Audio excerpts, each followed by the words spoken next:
India में एक साल में 2.5 लाख से ज़्यादा फेक FIRs होती है। जो झूठा एलिगेशन लगा रहा है आपके खिलाफ 0% रेपरकशन होंगे। दैट इज वाई आजकल इतने झूठे केस हो रहे हैं। This happened with a client of mine, completely झूठा केस। बस लड़की ने एक तो कंप्लेंट करी, साथ में एक ट्विटर पे पोस्ट डाल दी और फिर अरविंद केजरीवाल जी उसको मेडल दे रहे हैं। And if you Google Delhi का दरिंदा my clients face shows up, लड़की तो केस करने के 1-2 साल बाद कनाडा निकल गई। पुलिस के पास अगर कोई लड़की जाती है और वो बोलती है कि ये ऐसा सामने वाले ने मेरे साथ किया, तो पुलिस बस उसके स्टेटमेंट को मान लेगी। That is correct. लोग इंडियन जस्टिस सिस्टम में चीट होते हैं। व्हाई डू यू से सो? कभी भी अपनी लोकल डिस्ट्रिक्ट कोर्ट में जाके देखो क्या हो रहा है। पर अगर कोई कहे ना कि मैं खुश हूँ जिस तरह से मुझे इंसाफ मिला, जितना वकीलों पे खर्चे करके, जितना कोर्ट कचहरी के धक्के खा के, जितना पुलिस के साथ डील करके, जो आपको जवाब मिलेंगे आपको खुद समझ में आ जाएगा। अब पुलिस की इमेज बहुत बेटर होते जा रही है और नैरेटिव है कि पुलिस आपकी बहुत हेल्प करती है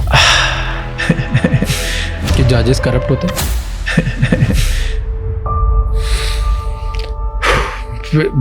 डरा दिया है। I have no words to conclude at this point. As a business owner जब मैंने स्टार्ट किया, मेरी सबसे बड़ी प्रॉब्लम थी इनवॉइसेस मैनेज करना प्रॉपर्ली। मैन्युअली इनवॉइस बना के ट्रैक करते रहना, पेमेंट स्टेटस अपडेट करना, एंड कितनी सारी चीज़ें होती है, ये सब मेसी हो जाता है एंड chaotic हो जाता है once the business starts scaling. So the best thing I did for my business was to automate my invoices. One of the invoices management tools I found super useful is Odoo's invoicing app. Odoo से invoices बनाना काफ़ी easy है। आपको invoicing app पे जाना है, customer product and pricing details add करनी है, फिर अपनी कंपनी डिटेल्स ऐड करके अपना इनवॉइसिंग लेआउट कस्टमाइज कर देना है। बस फिर इनवॉइस डाउनलोड करके क्लाइंट को भेज दो एंड ईमेल कर दो। पेमेंट मिलते ही पेमेंट स्टेटस अपने आप अपडेट हो जाएगा। Check out the link in the description to try Odoo's invoice app. ये तो हो गई इनवॉइस मैनेज करने की बात, पर इन टुडेज वर्ल्ड अपनी सेफ्टी मैनेज करना सबसे ज़्यादा इंपॉर्टेंट है। क्या आपको पता है कि इंडिया में कोई भी आप पर इजीली फेक केस लगा के आपको जेल में डाल सकता है? इससे कैसे आप बच सकते हैं और कौन से ऐसे लॉज हैं जो हर इंडियन को पता होना चाहिए, ये हमने आज के पॉडकास्ट में डिस्कस किया है। हमारे आज के गेस्ट हैं सुप्रीम कोर्ट ऑफ इंडिया के on record advocate Amish Agarwal. तो ये पॉडकास्ट अपनी पूरी फैमिली के साथ देखें क्योंकि ये बहुत ज़रूरी है। एंड आगे बढ़ने से पहले राजशमानी क्लिप्स एंड राजशमानी शॉर्ट्स को जाके सब्सक्राइब कर लीजिए, क्योंकि इस बड़े एपिसोड की छोटी छोटी क्लिप्स हम आपके सामने उन चैनल्स पे लाते हैं ताकि आप कम समय में ज़्यादा इंसाइटफुल कंटेंट कंज्यूम कर सकें। एंड इस पूरे एपिसोड का ऑडियो एक्सपीरियंस स्पॉटिफाई पे अवेलेबल है, जहाँ पे आप हमें फॉलो कर सकते हैं। Enjoy the show.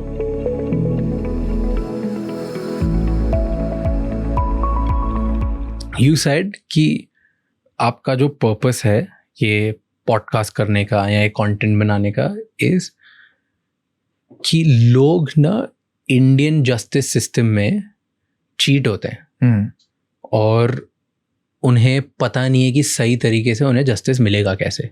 राइट। इसकी वजह से बहुत सारे लोग अपनी लाइफ खराब कर रहे हैं।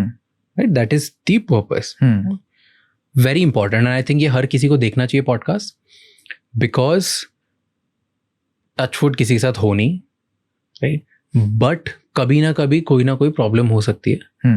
तो कैसे या कौन सी ऐसी मिस्टेक्स हैं जो मैं नहीं करूं, मेरे रिलेटिव्स नहीं करें या मेरे घर वाले नहीं करें, अगर लीगल सिस्टम है तो वहाँ पे मैं खुद को एक सही न्याय कैसे मुझे मिले या जस्टिस कैसे मिले, उस चीज़ को समझने की कोशिश करेंगे। Right, and your purpose is this कि लोगों को हेल्प करना है इसमें। वाई डू यू से सो? क्योंकि इंडिया में सब मानते हैं कि जस्टिस सिस्टम तो बहुत बढ़िया है, मतलब हमारी तो लास्ट उम्मीद ही वो है कि हमें जस्टिस मिलेगा, कुछ भी हो जाए, कोई कितना भी मिसयूज कर ले पावर, कोई कुछ भी कर दे, अमीर इंसान हो, गरीब इंसान हो, पावरफुल इंसान हो, पुलिस खराब हो, नहीं हो, कुछ भी हो, court will give me justice, सबको बहुत भरोसा है। तो नहीं होता है क्या ऐसा? मिलता नहीं है जस्टिस? भरोसा बेकार है ये? बेकार नहीं है, पर ये बहुत बड़ी गलतफहमी भी है। क्या? कि अभी गलत हो रहा है, बाद में इंसाफ मिल जाएगा। मुझे ऐसा लगता है कि जो एक्चुअल रियलिटी है, जहाँ पे लोग, एक होता है कि चलो हमने 100 में से या 1000 में से एक केस देख लिए और उसमें हम कहते हैं वाह जी वाह, देखो जज ने ये बोला और फिर जिसने ये क्राइम किया था उसको इतनी सज़ा मिली और ऐसे ऐसे हुआ। एंड अगर मीडिया की रिपोर्टिंग हो जाए तो फिर ये हो सकता है. मतलब मैं तो सिर्फ स्टैटिस्टिक्स देखता हूँ. अब मैं ये देख रहा हूँ कि अगर 1000 केस में से किसी 10 केस में जस्टिस मिल रहा है या 20 केस में जस्टिस मिल रहा है तो मैं उसको न्याय बोलूँगा नहीं. अगर एक ओवरऑल स्कीम ऑफ थिंग्स देखा जाए, मेरे पास इतने लोग आते हैं, स्पेशली बिकॉज मैं भी थोड़ा बहुत इंटरनेट पे ये कंटेंट डालता हूँ, तो उसकी वजह से पूरे देश से मेरे पास लोग आते हैं, बात करते हैं और अपनी कहानियाँ सुनाते हैं, राइट. एक तो वो है. उसके अलावा काफ़ी सारे केसेस जो मैं खुद करता हूँ और उसमें मैं ये बोलूँ कि भाई मैं कोई सुपरस्टार हूँ और मैं हर क्लाइंट को न्याय दिलवाता हूँ. मेरे लाख कोशिशों के बाद भी कई बार ऐसा होता है कि सिस्टम, अगेन कोई बोले कि सिस्टम बहुत बढ़िया है. पहली बात तो सिस्टम में आज बहुत प्रॉब्लम्स हैं. 1000 चीज़ें हैं जो अनफॉर्चुनेटली देश में बहुत सारे वकील हैं जिनको खुद नहीं पता. तो अब वहाँ पे एक इशू आ जाता है कि वकीलों को ट्रेन कैसे करें ढंग से, राइट. जब वो लॉ स्टूडेंट है वहाँ पे ट्रेन करें, जब वो वकील बन जाते हैं उसके बाद कौन कैसे सीख रहा है, कितना एक्सेस टू किताबों के लिए, जजमेंट्स के लिए, 100 चीज़ों के लिए, राइट. तो कितनी भी मतलब लिस्ट बनाते रहो, मैं तो प्रॉब्लम्स ही प्रॉब्लम्स देखता हूँ.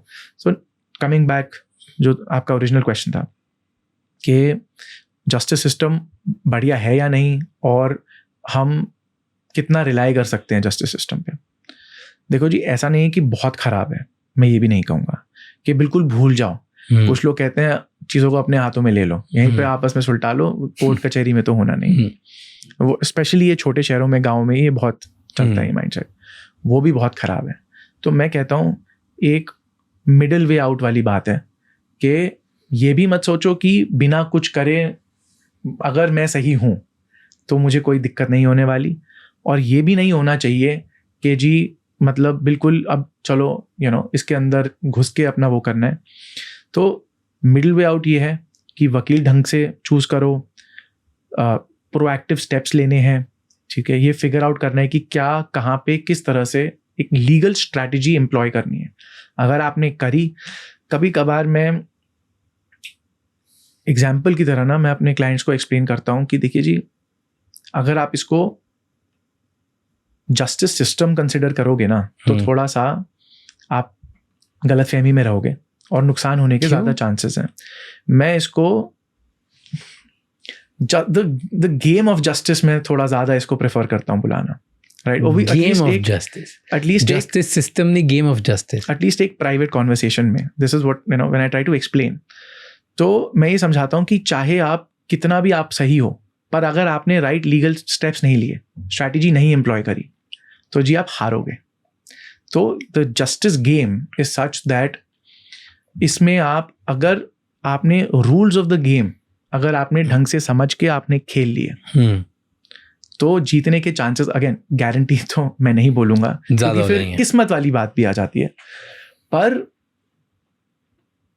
अगर आप रूल्स थ्योरी स्ट्रांग बैठ गई तो आप जीतोगे, तेरा higher chances of you winning. बिल्कुल. तो this is the way I put it. And मैं बोलते हुए भी मुझे लगता है थोड़ा कंट्रोवर्शियल है बिकॉज मैंने इसके बारे में कभी ऐसे इस तरह से इस पर्सपेक्टिव से बात नहीं करी है. बट रियलिटी यही है. अगर आप सोचो कि जी हमारे साथ तो न्याय होगा ही होगा, आप कभी ना कचहरी में जाके बैठ के 1 या 2 दिन देखो कि क्या हो रहा है. कभी भी अपनी लोकल डिस्ट्रिक्ट कोर्ट में जाके देखो क्या हो रहा है, और वहाँ से जो बाहर निकल रहे हैं ना लोग, उनसे जाके बस पूछो कि हाँ भाई क्या चल रहा है, सब ठीक है. और जो आपको जवाब मिलेंगे आपको खुद समझ में आ जाएगा कि कितना इस देश के अंदर हाल बढ़िया है और कितना ख़राब है. मैं ये बहुत कॉन्फिडेंटली कह सकता हूँ कि आदमी को इंसाफ मिल जाएगा, पर अगर कोई कहे ना कि मैं खुश हूँ जिस तरह से मुझे इंसाफ अगर मिला, तो मैं खुश हूँ जिस तरह से मुझे इंसाफ मिला, जितना वकीलों पे खर्चे करके, जितना कोर्ट कचहरी के धक्के खा के, जितना पुलिस के साथ डील करके, जितना कोर्ट स्टाफ के साथ डील करके, अगर मैं मतलब कोई कह देना कि हाँ तो मैं तो सेटिस्फाइड था, मैं तो आज तक किसी से नहीं मिला. एक काफ़ी चीज़ जो छोटे शहरों में आप देखोगे, वकील लोग ना अपनी सेटिंग बीच में बहुत ज़्यादा बिठा रहे होते हैं. मतलब ये है कि आप मेरे पास आए, वकील साहब मेरा ये काम है कर दो. अब मुझे पता है कि ये मैं किसी को अभी कुछ दिन पहले भी एग्जांपल दे रहा था, मुझे पता है कि अगर अब पूछोगे कि कितनी फीस है आपकी, तो मैं बोलूँगा जी आपका पूरा केस 10,000 रुपये। मैं 10 का मैं 11,000 नहीं बोल सकता, क्योंकि मुझे पता है कि मेरा बाजू वाला वकील, उसका बाजू वाला वकील, हर कोई तुम्हें 10,000 रुपये ही कोट करेगा। अगर मैंने 10,000 5 रुपये किया, वो 10,000 वाले पे जाएंगे। पर 10,000 फीस लेके पूरे केस के, जो चाहे साल चले 10 साल चले, मुझे हफ्ते या 2 हफ्ते में याद आ जाता है, अरे भैया इस तो 10,000 में तो क्या चलेगा, 10,000 रुपये तो किराया भी नहीं पूरा हो रहा। तो फिर वकील साहब जो हैं फ़ोन कॉल्स उठाना बंद कर देते हैं, गायब हो जाते हैं, कहते हैं जी तबीयत ख़राब है, या वो भी नहीं कि जी किसी और से देख लो, और फिर आप किसी और पे जाओगे, वो कहेगा 10,000 पूरे केस के। चलो ये तो हो गए भले वकील साहब। उससे ज़्यादा बढ़िया जो मैं सेटिंग वाली बात कर रहा हूँ, वकील साहब का ये भी बहुत होता है कि जी चलो प्रॉपर्टी की डिस्प्यूट है, राज भाई की प्रॉपर्टी की भाई पुश्तैनी ज़मीन है, राज भाई ने 10,000 रुपये पेमेंट कर दी। अब क्या करें, या तो राज भाई का काम ना करें, पर चलो प्रॉपर्टी है, प्रॉपर्टी करोड़ों की है, तो चलो फिर बात करते हैं दूसरी पार्टी के वकील से कि हम इसमें क्या मैनेज कर सकते हैं।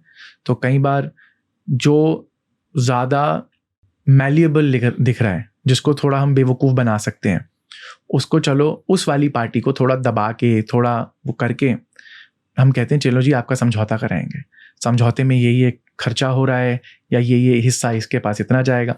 और फिर वकील जो दूसरी पार्टी है उसको बचा के बोले कि तुम्हारा ये करवा रहे हैं, देखो इतना बढ़िया काम, जितना तुम सोच रहे थे होगा उससे भी ज़्यादा, अब हमको भी अपना कट चाहिए। तो फिर इस तरीके से काफ़ी वकील आप देखोगे जिनकी प्रैक्टिस थोड़ी बहुत चल चुकी है, खूब ज़मीनें हैं, खूब मकान है, वो इसी तरीके से चलो जी 4 मकान का एक अपना हो गया, इतने उसमें चलो एक अपना हिस्सा हो गया। तो एक सबसे बड़ी बात यह है कि जी आपको समझना पड़ेगा जितने भी ये स्टेक होल्डर्स हैं, जजेस हो गए, पुलिस हो गए, वकील हो गए, इनके खुद के इंसेंटिव्स हैं, राइट। पुलिस का क्या है? पुलिस तो बनी इसलिए कि आपको प्रोटेक्ट करेगी।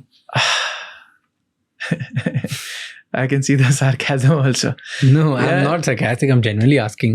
अच्छा ठीक है, क्योंकि हमने ना पहले सुना है बहुत ज़्यादा कि पहले के ज़माने में बहुत होता था कि दिन भर सिर्फ पुलिस रिश्वत लेती थी या डराती थी या गुंडा राज चलता था, ऑल दैट। अब may be because of content या मीडिया या आसपास के इंसिडेंट्स जो आपने सुने हैं या social media, I don't know what, police की इमेज बहुत बेटर होते जा रही है, और एक तरीके का एक नैरेटिव है कि पुलिस आपकी बहुत हेल्प करती है। Unfortunately no. क्या बात कर रहे हो? अब क्या है, पहले खुलेआम गुंडागर्दी होती थी, ब्रिटिश राज से पुलिस को खूब पावर्स थी, जो भी करना है करो, और साहब गोरे साहब को खुश रखना है, राइट, उनका सिस्टम चलाना है। वही चीज़ हमने मोर और लेस हमने फॉलो करी है अभी तक। अब जो चेंज थोड़ा सा ये आया कि जो खुले आम सरेआम जो गुंडागर्दी होती थी, वो ये कैमरा फ़ोन की वजह से थोड़ा कम हो गया है, क्योंकि अब खुले में पिटाई करी तो भैया वीडियो वायरल हो गई, फिर जवाब देना है, लेजिस्लेटर बोलता है, एग्जीक्यूटिव बोलता है, सीनियर्स बोलते हैं, और जज भी बुलाते हैं कोर्ट में, हाँ भाई ये वीडियो है, बताओ इसमें क्या एक्शन लिया। तो इसलिए फिर अब क्या है, जो पहले ये रिश्वत वाला काम और जो करप्शन था, ये सब जो पहले खुलेआम होता था, अब ये दीवारों के पीछे होता है। बस इतना फ़र्क है, मेरा ये मानना है। मैं ये नहीं कहूँगा हर एक पुलिस वाला ख़राब है, बिकाऊ है, काम नहीं करता है। और एक और बात ये भी है कि अगर ना हो पुलिस वाले तो क्या हाल होगा देश में। ऐसा नहीं है कि पुलिस वालों exactly. पुलिस ख़त्म, डिफंड द पुलिस कर दो, वो भी नहीं, क्योंकि अगर पुलिस वाले नहीं होंगे तो भी क्या हाल होगा हमें पता है। पर ये कहना कि पुलिस नहीं होगी क्या हाल होगा, इसलिए जो वो करना चाहे उन्हें करने दो, या सिस्टम जितना ख़राब है वो चलने दो, मेरे हिसाब से वो भी कोई जवाब नहीं है। अब पुलिस वालों भाई रिश्वत खूब चलती है, खूब चलती है। मैं रोज़ देखता हूँ, एक हफ्ते में एक बार या महीने में एक बार नहीं, रोज़ देखता हूँ। ऑलमोस्ट सारे क्रिमिनल केसेस में एक क्रिमिनल लॉयर अपने क्लाइंट को बोलता है कि भाई हम कितना भी जस्टिस की कोशिश करें, पुलिस वालों के पास इतनी पावर होती है चीज़ें चेंज करने के लिए। अगर आपको तंग करना है तो चीज़ें बढ़ाने के लिए, अगर आपकी मदद करनी है तो चीज़ें कम करने के लिए, कि उनको खुश करने के लिए आप खुद से थोड़ा बहुत दो, चाहे पुलिस वाला मांगे ना मांगे। अब उसमें क्या पुलिस वाला मना करता है कि मैं तो नहीं लूँगा, क्योंकि मैं एक अपस्टैंडिंग पुलिस ऑफिसर हूँ। आपको कोई भी एक्चुअल ऑन ग्राउंड रियलिटी वाला क्रिमिनल लॉयर बोलेगा, हाँ 100 में से 1 मिलेंगे आपको जो ये कहेंगे मैं नहीं लेता। 99 ने 99 या तो इसलिए नहीं, 99 में से अगर किसी ने बोला मैं नहीं लूँगा तो इसलिए नहीं ले रहा क्योंकि दूसरी पार्टी ने ज़्यादा खिला रखे हैं पहले ही, या फिर ऊपर से बहुत प्रेशर है क्योंकि सीनियर ने पैसे खा रखे हैं या सीनियर के पास कोई इन्फ्लुएंशियल पर्सन से कॉल गई है, तो और कोई रीज़न है जिसकी वजह से नहीं ले रहा है। अदरवाइज 100 में से 99 पुलिस वाले। एंड अब इसमें भी एक सवाल आता है राज कि किस हद तक हम बोलें कि ये गलत है, क्योंकि सैलरीज को देखो, इनके काम को देखो।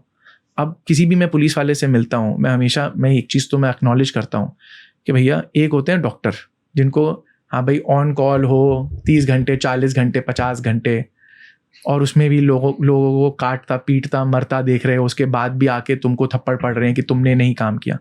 सेम चीज़ पुलिस वालों की है। पुलिस वालों को ऐसे डायरेक्ट, भाई कभी पुलिस स्टेशन जाओगे किसी भी, मैं जिस भी पुलिस स्टेशन कभी गया हूँ, हमेशा जो ऑफिसर्स होते हैं, जो हायर अप्स नहीं, जो मतलब सब इंस्पेक्टर लेवल के हैं, एडिशनल सब इंस्पेक्टर लेवल के हैं, सबके कमरों में हमेशा पीछे चारपाई या कोई बेड पड़ा होता है पुलिस स्टेशन के अंदर ही। क्यों? क्योंकि जी 3 दिन 4 दिन तक घर नहीं जाते, वहीं पे पड़े रहो, ड्यूटी करते रहो। इसलिए नहीं क्योंकि कोई सडिस्टिक प्लेजर आ रहा है सीनियर्स को, जैसे कभी कभार कहते हैं आर्मी में डिसिप्लिन या ग्रिट। भाई जी वर्कफोर्स ही नहीं है, काम ही इतना है कि घर ही नहीं जा सकते। तो अब उस वाले कॉन्टेक्स्ट में मैं कहता हूँ कि ठीक है, मैं थोड़ी बहुत सिंपैथी भी रखता हूँ पुलिस वालों के साथ। काम इतना गंदा है, कोई भी आते चलते दुनिया। पर ये जस्टिफिकेशन थोड़ी है। अब देखो again, let's just not say this। अब मैं तो हमेशा मैं देखो किसी के लिए कहना कि अच्छा ये चीज ऐसे हो रही है तो गलत है, मैं सही और गलत नहीं बोल रहा, मैं बोल रहा हूँ बस ये जस्टिफिकेशन नहीं। That I am not saying what is right and what is wrong. मुझे रियलिटी उस हद तक नहीं पता क्योंकि मैं उनके शूज में नहीं हूँ, so I can't comment on right and wrong, but I am definitely saying this justification is not fair. Like let's just put it that way। Sure, मतलब मैं आई विल नॉट डिसएग्री, पर मैं ये ज़रूर बोलूँगा कि मैं बस ये समझता हूँ कि जब ये कोई कुछ भी कर रहा है उसकी मोटिवेशंस क्या है उसको समझना ज़रूरी है, राइट। और वो अपने आप को कैसे चाहे वो जस्टिफाइबल ना हो, पर वो अपने आप को कैसे जस्टिफाई कर रहा है वो भी एक समझना ज़रूरी है। क्या एक प्राइस सेट होता है कुछ चीज़ें कराने का, कुछ चीज़ें नहीं कराने का, एक रेंज सेट होती? जैसे I will give an example. मैं इंदौर से हूँ, तो इंदौर में आई नो एक क्लब था, तो क्लब के ओनर्स, तो इंदौर में रात को 11:30-12 बजे के बाद पार्टी करना अलाउड नहीं था, राइट। बट वो क्लब रात को 3-4 बजे तक भी चालू रहेगा। जब भी पुलिस आएगी या कोई भी इसे हेड आएगा, तब उनका एक फिक्स था कि इतने पैसे देने। So it was like a clear rate, they knew कि ये इतना होगा तो ऐसे ही होगा। अगर उनके क्लब के बाहर लड़ाई हो गई तो लड़ाई में पुलिस आई और तो भी अंदर तक कुछ नहीं होना, क्लब तब बंद नहीं होगा, तो लड़ाई का एक अलग प्राइस फिक्स है। सो हर चीज़ का एक प्राइस सेट होता है। एक मंथली होता है, एक रात को लेट चलाने का होता है, एक आप क्या दारू का लाइसेंस नहीं है तो भी आप दारू बेच रहे हो उसका होता है, एक लड़ाई करते हो उसका होता है, राइट। तो ये सब मैंने फर्स्ट हैंड देखा है, बिकॉज मैं कॉलेज के टाइम पे ना पासेस बेचता था, जो क्लब्स के ऐसे पासेस होते हैं ना, that used to be my pocket money, कि 1000 रुपये का पास बेचो दूसरों को, 900 रुपये में आपको मिलता था, 100 रुपये पर पास आप कमाते हो। That's how I started side hustle. College में हर कोई करता है ऐसे, right, club entry and all that. So I saw all of this. तो ऐसे रेट फिक्स होते हैं। सो अगर इतनी छोटे लेवल पे रेट फिक्स होते हैं तो हम श्योर बड़े से बड़े लेवल पे भी रेट फिक्सेस होते हैं। तो ये रेट्स भी जो फिक्स होते हैं, इवन जो ये आपने एग्जांपल दिया उसमें, ये रेट्स ऐसा नहीं है कि पुलिस वाले जाके खड़े होते हैं, हाँ भाई पहले दिन जब ये क्लब चालू हुआ तो पहले दिन क्लब का ओनर में भी उसने लाख रुपए दिए होंगे, फिर अगली बार वो समझ गया कि अरे भैया ये लाख वाला काम नहीं था, ये तो जी 5000 का काम था, तो वो अगली बार बोलेगा देखो जी आपने जो भी लिए इस बार आप थोड़ा कम करना जी, इस बार वो क्लब ओनर आई नो, उन्होंने बहुत सारे क्लब्स खोले थे इन multiple cities and I had a conversation with him. वो जब भी क्लब खोलते थे उसके पहले वो खुद जाके पुलिस स्टेशन चलाते कि हमने इधर क्लब खोला है, ये सारी चीजें होती रहेगी, आप तो बताओ क्या करना है। एंड डे 1 पे they used to negotiate and talk about it and clean it out. Smart move, ठीक है। पर वो भी देखो क्या है, कुछ फिक्स नहीं है इन चीजों में, राइट। इट्स अबाउट अच्छा इसमें भी जैसे ये वाली सिचुएशन भी है, आप जी किस एमएलए को जानते हो, किस एमपी को जानते हो, कौन सा पुलिस वाला किस उसमें निकल गया, भाई आपका गांव अगर सेम निकल गया, राइट, आप क्लब ओनर का और जो एसएचओ है उसका, राइट, किसी की दोस्ती निकल गई, एसएचओ कितना उस टाइम पे कितना पैसा खाने वाला आदमी है. So these are all things which सबसे ज़्यादा पैसे कौन खाता है? Do you think sub inspector type पे, कि टीआई लेवल पे, कि एसपी लेवल पे, कि डीजीपी आईजी लेवल पे? Where do you think? मुझे ऐसा लगता है कि देखो ऑनेस्टली मेरा ना इतना ये हायर लेवल पुलिस ऑफिशियल्स के साथ आई हैव नॉट सीन और discussed these kind of dealings जो हमने देखी है, मतलब ऑन ग्राउंड जो मैं कंफर्म्ड कह सकता हूँ. आई वुड से दैट होता क्या है कि जो इन्वेस्टिगेटिंग ऑफिसर होता है किसी भी केस को मार्क्ड, अब we talking about criminal cases, right, not beat officers या फिर वो बीट कॉन्स्टेबल्स या head constables.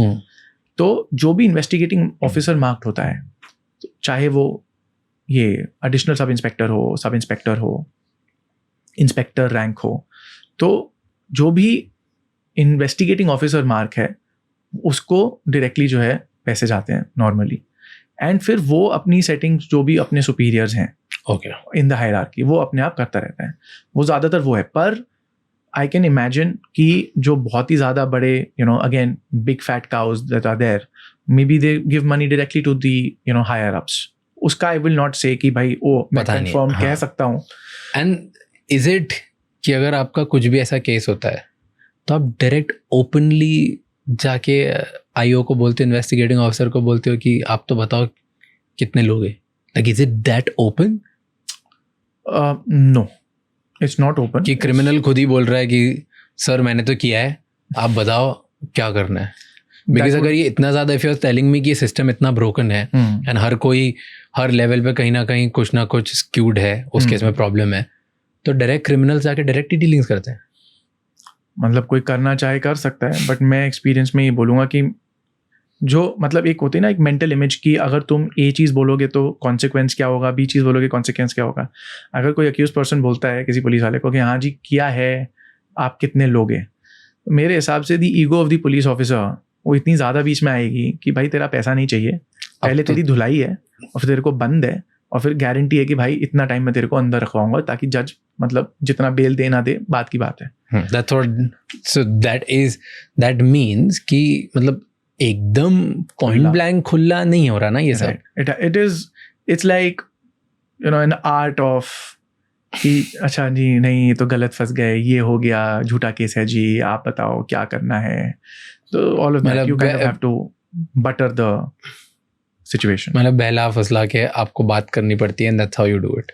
That's what even at जब आपको पता है एस्टैब्लिश हो गया रिलेशनशिप की ये तो ऐसा होगा ही, उसके बाद भी you have to do this always. थोड़ा बहुत तो करना है, थोड़ा बहुत तो. So आपको ईगो मसाज करनी है, उसके बाद you can do this. Correct. जज के सामने आप सोचो जज कुछ करेगा, जज भी अपना भाई रूटीन फाइल है, 100 मेरे पास केस है दिन के, मैं किस में देखूं कि सच्चाई क्या है, प्रूफ क्या है, काम क्या हो रहा है, कुछ भी नहीं. आपको अपने धक्के देने हैं, पुलिस के साथ भी जज के साथ भी. व्हाट डू मीन बाय धक्के? एक एक करके मैं थोड़ा सा एग्जांपल लेके चलता हूँ, एक स्टेप बाय स्टेप प्रोसेस. अगर मैं हूँ कंप्लेनेंट या मैं विक्टिम हूँ, मैंने जी कंप्लेंट दे दी पुलिस को, तो उसको पहले एक बार इस नज़रिए से देखते हैं. मैं कंप्लेनेंट हूँ, मैंने जाके 100 नंबर पे कॉल मिलाया, मैंने पुलिस को कंप्लेंट दे दी. अब पुलिस वाले कहते हैं जी हम तो नहीं करते एफआईआर रजिस्टर. सबसे पहली दिक्कत यही आती है, जो करना है कर लो. तो आप जाओगे फाइल करोगे मैजिस्ट्रेट की कोर्ट में एक एप्लीकेशन कि मैंने जी पुलिस को एक एप्लीकेशन दी, ये कंप्लेंट दी, पुलिस वाले इस पर इन्वेस्टिगेशन नहीं कर रहे हैं.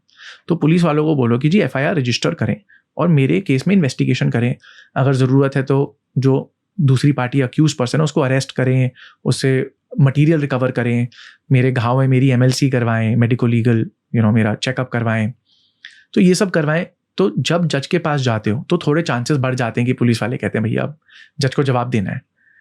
अब उसमें भी एक और स्टेप क्या है कि जज बहुत बार ऐसे इन सिचुएशंस में जज लंबी डेट देता है. अब लंबी डेट, फिर डेट पे डेट, फिर डेट पे डेट, और जज भी बड़ा खुशी को चलो जो भी है आए हैं, मैं डेट लगा रहा हूँ. अगली डेट पे पुलिस वाला कहता है जिनकी एप्लीकेशन की कॉपी हमको नहीं मिली. 4 बार भेज चुके हैं. नहीं नहीं मिली जी। जज कहता है ठीक है एक और कॉपी पकड़ाओ, फिर आगे बढ़ाओ, फिर वो देते हैं कॉपी। अब वकील कहता है मैं आज आर्ग्यू करने को तैयार हूँ। जज कहता है नहीं आज तो मेरे पास 100 मैटर है, अगला 99 केस वाला आपका डेट 3 महीने बाद की डेट है। तो फिर उस डेट पे जी प्रोसिक्यूटर नहीं आया, या पुलिस वाला नहीं आया, या जज साहब छुट्टी पे, या कोर्ट स्टाफ नहीं है टाइपिंग वाला, तो जी डेटें दे रहे हैं जज साहब।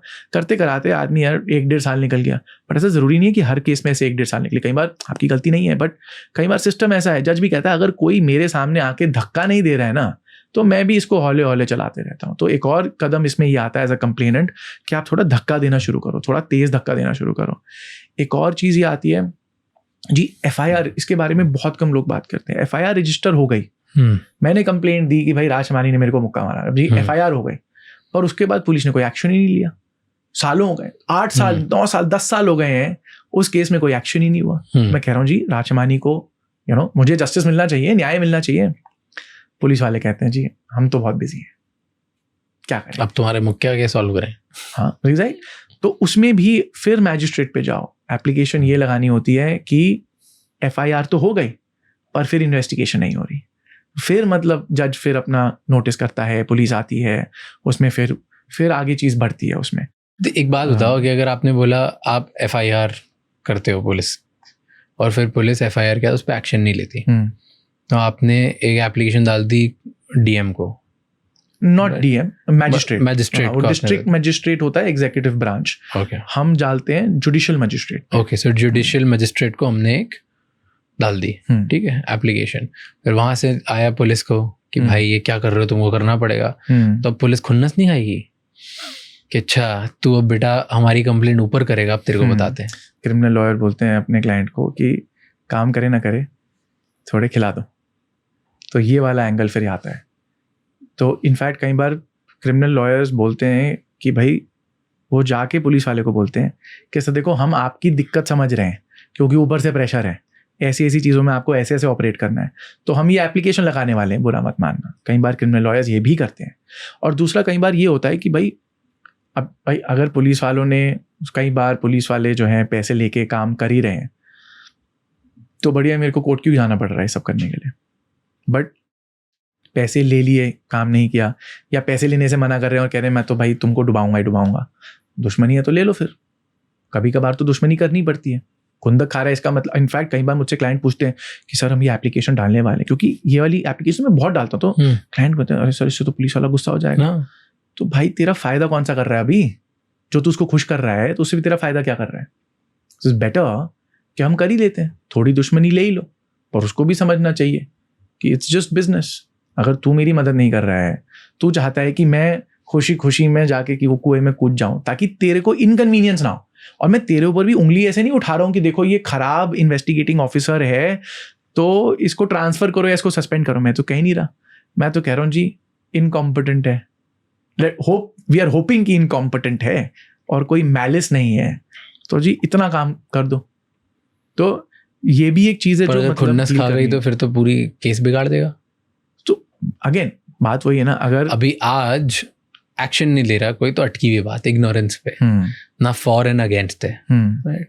और एक बार खुन्नस खा ली तो फिर तो अगेंस्ट ही खुला। अब आप जब आप बोल रहे हो कि पूरा गेम एक पुलिस ऑफिसर के हाथ में, इन्वेस्टिगेटिंग ऑफिसर के हाथ में, आई वुड नॉट से पूरा गेम, मतलब a lot of the game, बहुत सारा पावर इन्वेस्टिगेटिंग ऑफिसर के हाथ में। अब वो पावरफुल आदमी मेरे अगेंस्ट हो गया, फिर क्या करूँगा। तो एक है कि आपको ये भी समझना है कि पावरफुल आदमी उसको पर्सनली कितना ले रहा है। अगर आप बोलते हो कि पुलिस ऑफिसर, तो पता ही नहीं है ना कि मतलब मुझे पर्सनल ले लिया, ईगो पे डाल दिया, तो so that is where a calculated risk assisted by a professional comes in. आपके साथ एक प्रोफेशनल है जिसको एक्सपीरियंस है ये सारी चीज़ें करने का, आप उसके एक्सपीरियंस के हिसाब से चलते हो, आप खुद ये सब चीज़ें नहीं कोशिश करते हो। तभी इन चीज़ों में वकील काफ़ी मतलब क्रिमिनल लॉयर्स बीच में इंस्ट्रूमेंटल रहते हैं, इन्हीं चीज़ों को फिगर आउट करके नेविगेट करने के लिए कि कौन सा पुलिस वाला कितना खुंदक किस बात पे खाएगा। अब इसीलिए क्रिमिनल लॉयर्स कई बार ये बोलते हैं कि आप ये मत लिखो कि इस पुलिस वाले ने इतनी इतनी घूस खाई, एप्लीकेशन में मत लिखो, राइट। आप सिर्फ ये बोलो कि इनकॉम्पिटेंट है, इनकॉम्पिटेंट चलता है, राइट, काम नहीं कर रहा है चलता है। हम कहते हैं जी काम नहीं कर रहा, अब क्यों नहीं कर रहा, मे बी बिजी है, मे बी उसको कानून की गलत इंटरप्रिटेशन है, पर भ्रष्ट नहीं बुला रहे हम, कई बार बोलते हैं क्रिमिनल लॉयर्स ये। और क्या होता है और क्या है रूल इस गेम के? हाँ, तो मतलब उसी में अगर स्टेप बाय स्टेप चले तो एज अ कंप्लेनेंट, जो मैं बोल रहा था कंप्लेनेंट विक्टिम, भाई आपने एप्लीकेशन लगाई कि मेरा प्रूफ भी इन्वेस्टिगेट किया जाए, राइट। उसके बाद पुलिस वाले चार्जशीट फाइल करते हैं कोर्ट के अंदर। उसमें भी अगर चार्जशीट जो पुलिस रिपोर्ट होती है उसमें अगर चीज़ें कंप्लीट नहीं है तो फिर एक और एप्लीकेशन लगाओ कि जी और फर्दर इन्वेस्टिगेशन करी जाए, ये और प्रूफ है ये करा जाए, ये गवाह है इनको एग्जामिन किया जाए, सब करे। पुलिस का काम है, मेरा काम नहीं, पुलिस का काम है।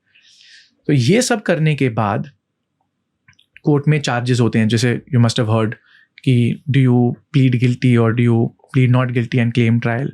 तो वो एक चार्जेस वाला एक वो स्टेज होता है।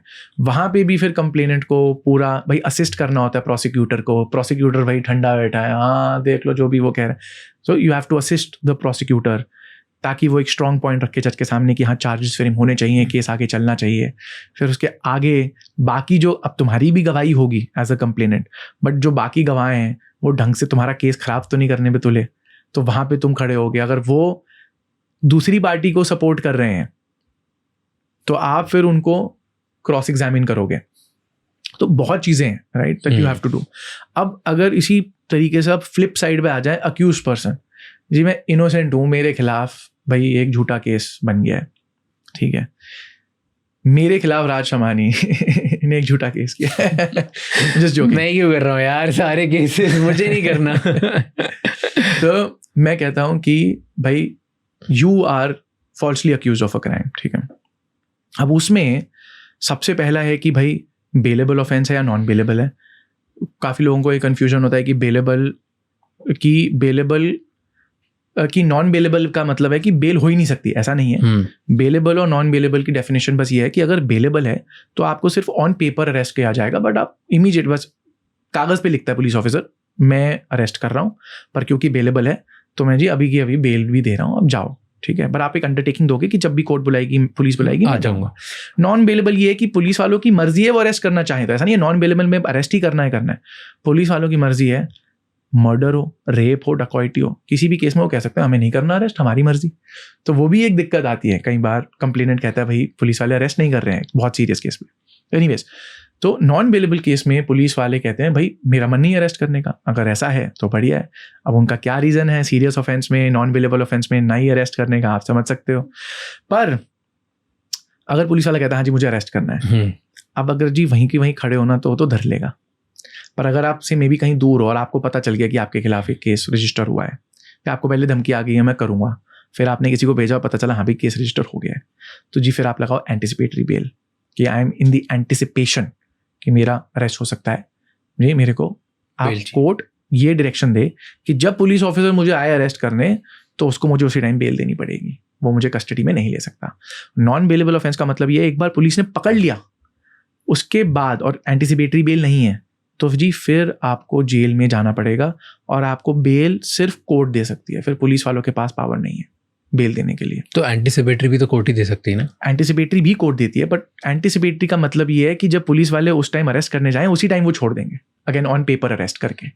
पर अगर एंटिसिपेटरी बेल नहीं मिली या आपने लगाई नहीं तो उसके बाद जब पुलिस वाले अरेस्ट करेंगे तो जी आप जाओगे जेल, पहले कुछ दिन पुलिस कस्टडी, उसके बाद जुडिशियल कस्टडी, और उसके बाद आप तब तक रहोगे जब तक कोर्ट आपकी बेल ऑर्डर नहीं करती, ठीक है। और वो डेट कब आती है, कितना टाइम लगता है यूजुअली? तो बहुत चीज़ों पे डिपेंड करती हैं ये, भाई ग्रेविटी ऑफ द ऑफेंस। अभी 4 दिन पहले की बात है, हमारा एक क्लाइंट था, अरेस्ट हुआ और हमने एंटिसिपेटरी बेल लगा रखी थी। क्लाइंट को कह रखा था घर से दूर रहना, पुलिस वाले आ सकते हैं क्योंकि अभी थोड़ा सा टाइम है।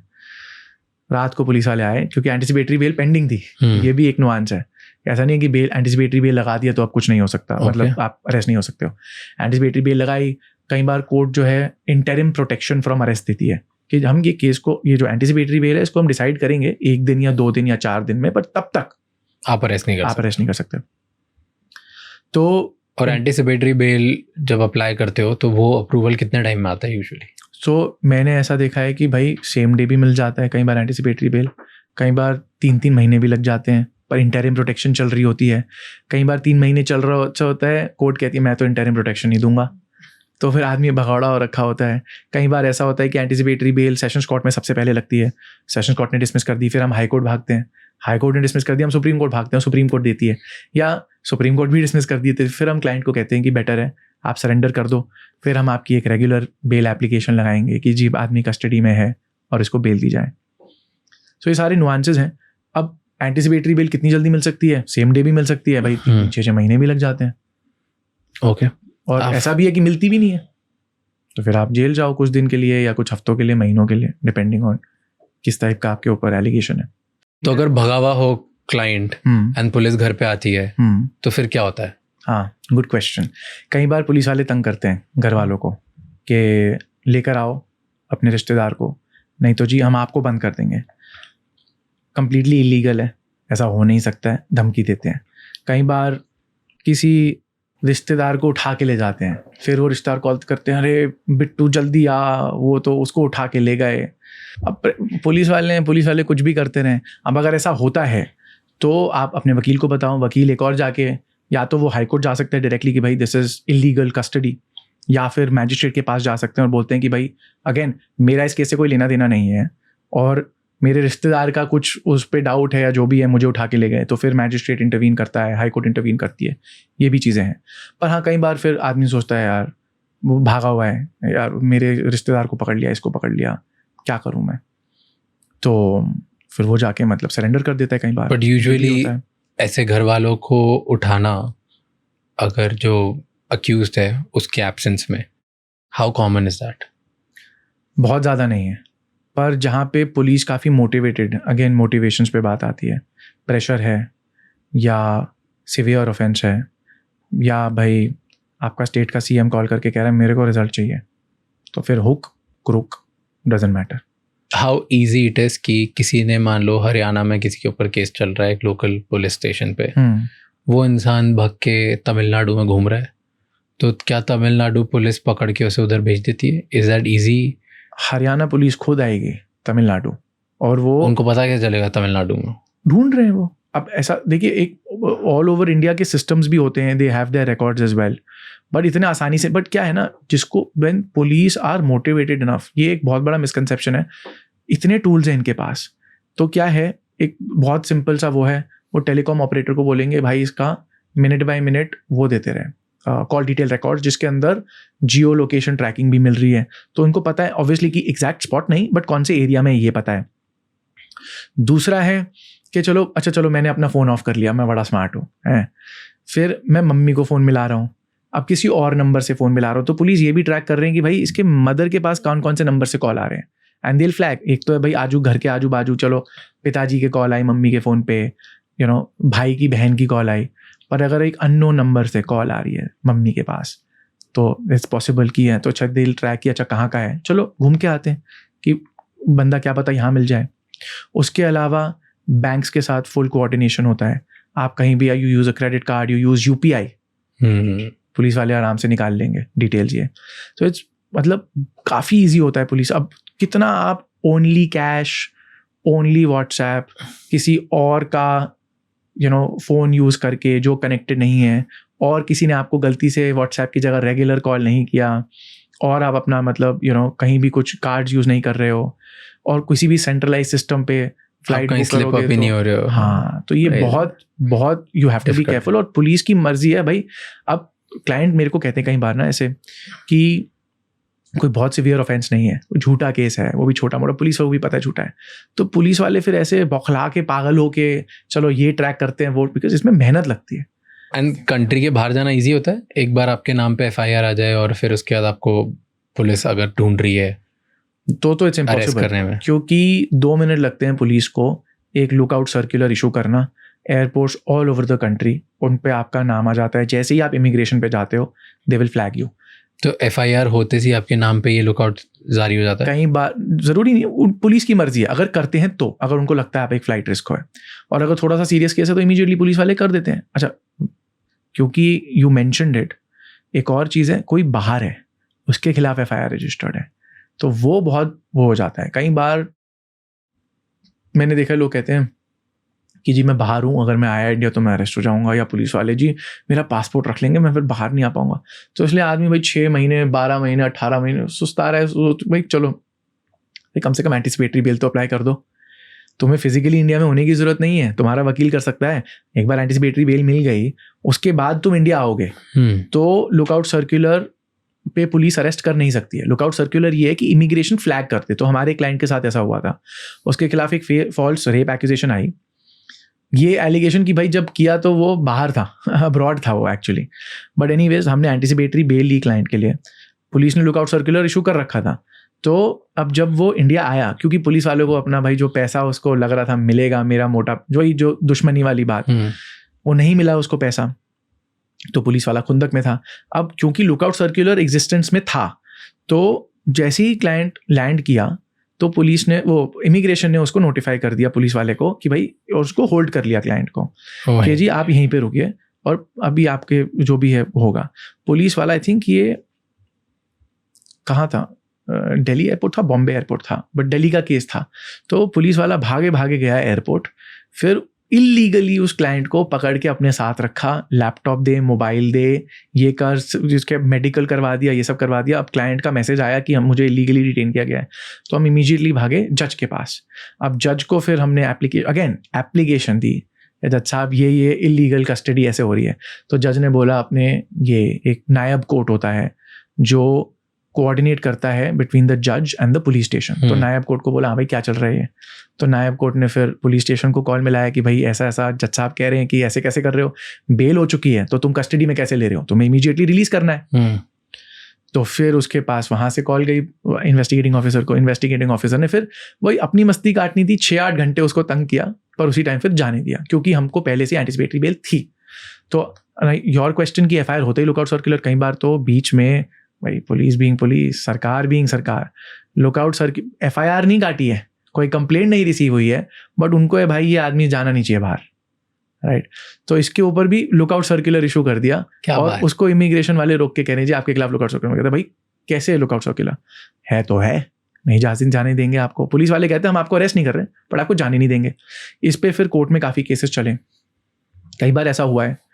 एंड फिर सुप्रीम कोर्ट ने काफ़ी लैंडमार्क जजमेंट्स में बोला है भैया अगर एक क्रिमिनल केस है तो लुकआउट सर्कुलर कर सकते हो, बिना एग्जिस्टिंग क्रिमिनल केस के तुम कोई लुकआउट सर्कुलर पे किसी को fundamental right, you can not restrain them from going abroad. तो ये भी एक चीज़ थी कि जजेस करप्ट होते हैं। आर जजेस corrupt? Yes, not all of them, I would say few of them. And again incentives वाली बात है। कोई बोले भाई अ जज इज अनइम्पीचेबल, इसको तो मतलब हो ही नहीं सकता, या हम कहें कि जज के आप ऊपर उंगली उठा ही नहीं सकते। देयर आर जजेस डिस्ट्रिक्ट कोर्ट के भी, हाई कोर्ट के भी, और एक तो बार सुप्रीम कोर्ट के भी, जिनके ऊपर उंगलियां काफ़ी कॉन्क्रीट एविडेंस के साथ उठी हैं, राइट। कुछ में कुछ हुआ भी है, कुछ में चीज़ें नहीं भी हुई हैं, बट उंगली तो इतना कॉन्क्रीटली उठी है कि कोई भी जज ये नहीं बोलेगा कि भाई how dare you say this, कि we are beyond reproach. As much as मेरी आंखों में बहुत इज्जत है हायर जुडिशरी के लिए, स्पेशली। अब देखो डिस्ट्रिक्ट जुडिशरी का भी इज्जत है, बट प्रॉब्लम ये है कि वो बहुत वो रूल्स को फॉलो करने वाले हैं, वो अपने मतलब वो कोशिश नहीं करते हैं कुछ भी मोल्ड करने के लिए। हाई कोर्ट सुप्रीम कोर्ट कहती है भाई हम सिर्फ और सिर्फ कानून के इन दायरों में ही नहीं काम करेंगे, अगर एक कदम बाहर रखना पड़ा जस्टिस करने के लिए, अपनी मनमर्जी नहीं या अपना फ़ायदा देखने के लिए नहीं, जस्टिस करने के लिए, उसमें भी कभी कभार इट्स लाइक कि मैं कर लूँगा, but again I should not look bad. वो एक हमेशा रहता है एक ख़राब सिस्टम के अंदर, टू वट एवर एक्सटेंट मेरा क्या रोल है, मैं क्या कर सकता हूँ। अगर मैं 100 इनजस्टिस देख रहा हूँ सामने दूर से होते हुए, मे बी मेरे केसों में नहीं, पर अगर मैं अपने 5 क्लाइंटों के केस में मैं जस्टिस दिलवा पाऊँ, और मे बी जस्टिस भी नहीं यार, ठीक है, like okay may be there was a case of tax evasion, but now it was not exactly tax evasion, it was mismanagement in your tax planning, but now you're charged of the offense, but what you have been accused of you have actually done, but it was a mistake. So then to what extent do we say that no, I'm not going to help you out because something was done? And obviously false cases, so many of them, right? For example, it's a commercial dispute, right? और commercial dispute में चलो ठीक है भाई, मेरे client ने पैसा खा लिया फॉर एग्जांपल, राइट? वो पैसा खा के भाग गया बिजनेस में. अब दूसरी पार्टी उसके खिलाफ अटेम्प्ट टू मर्डर का केस कर रही है. अब वो तो अब गलत तो किया है मेरे क्लाइंट ने, बट क्या अब उसको जेल जाना चाहिए for an attempt to murder case क्योंकि वो किसी के पैसे खा के भाग गया एक कमर्शियल डिस्प्यूट में? So these are again morality dilemmas. I would not say anything because I'm trying to get and understand where you are coming from. पर मेरा moral conscious मुझे allow नहीं करता कि इसे इस justification को do you wanna say yes. It can be because of two things. या तो मेरी social conditioning ऐसे है कि मैं सिर्फ optimism side ही देखना चाहता हूँ, right? और या तो मैं कभी आपकी रियलिटी में रहा नहीं हूँ तो मैं कभी इस बात से अग्री नहीं कर पाऊँगा. बिकॉज अगर मैं आपकी रियलिटी में होता और मेरी बचपन से आसपास में सारी चीज़ें यही देख रहा होता, मेरा एजुकेशन इसके होता, मेरी रोज कोर्ट की रियलिटी ये होती, so may be I could have understood. But जो मेरा वर्ल्ड है उधर से तो I come from little opaque lands and मेरे लिए जस्टिफिकेशन ये वैलिड नहीं होगा. This is my personal opinion. अभी क्योंकि मैं सिचुएशन में नहीं हूँ तो मैं प्रिंसिपली हाई वैल्यू रहूँगा, राइट? क्योंकि मेरे साथ हुआ नहीं, बट जब मेरे साथ होगा I don't know and nobody knows, right? But बार बार ना हम लोग फेक केसेस की बात कर रहे हैं एंड अब बोलो किसी ने फेक केस लगा दिया, किसी ने कुछ कर दिया. टेल मी, फेक केस इतना आसान है क्या किसी के ऊपर लगाना? क्योंकि आई वॉज रीडिंग स्टैट कि इंडिया में एक साल में 2.5 लाख से ज़्यादा फेक FIRs होती है, राइट? 60% डोमेस्टिक इश्यूज जो होते हैं, डोमेस्टिक वायलेंस होते हैं, सेक्सुअल ऑफेंसेस होते हैं, वो फेक केसेस विमेन लगाती है. एंड मेन प्रॉपर्टी और बिजनेस से रिलेटेड 70% फेक केसेस वो लगाते हैं. तो मेन विमेन दोनों अपने अपने हिसाब से केसेस लगाए जा रहे हैं लोगों पे एंड 2.5 लाख से ज़्यादा फेक केसेस होते हैं. इज़ दैट ईजी कि कुछ भी जाके बोलो पुलिस पे, तुम केस लगा दो और FIR बन जाती है? एंड B, अगर मैंने फेक केस लगाया और पता चल गया कि मेरा फेक केस है, और तो कुछ होगा फेक केस लगाने वाले पे कि कुछ नहीं होता? हाँ, तो क्या है कि आपके सवाल में ही जवाब है. तो होता यही है, अगेन इंसेंटिव मॉडल देखो. क्योंकि जो झूठा एलिगेशन लगा रहा है वो अपने वकील से या किसी से पूछता है या इंटरनेट से पूछता है कि अगर मेरा झूठ पकड़ा गया तो मेरे साथ क्या होगा, तो यही निकल के आता है कि जी आपके खिलाफ ऑलमोस्ट 0% रेपरकशन होंगे. क्या बात? किसी पुलिस वाले पे अगर कोई पुलिस वाला झूठे केस में कंप्लेनेंट को सपोर्ट दे रहा है और पूरा झूठा केस टॉप टू बॉटम बना के डाल रहा है, उसके खिलाफ क्या एक्शन होगा? 0.001% चांस कि पुलिस वाले के खिलाफ कुछ एक्शन हो बियॉन्ड मे बी ट्रांसफर.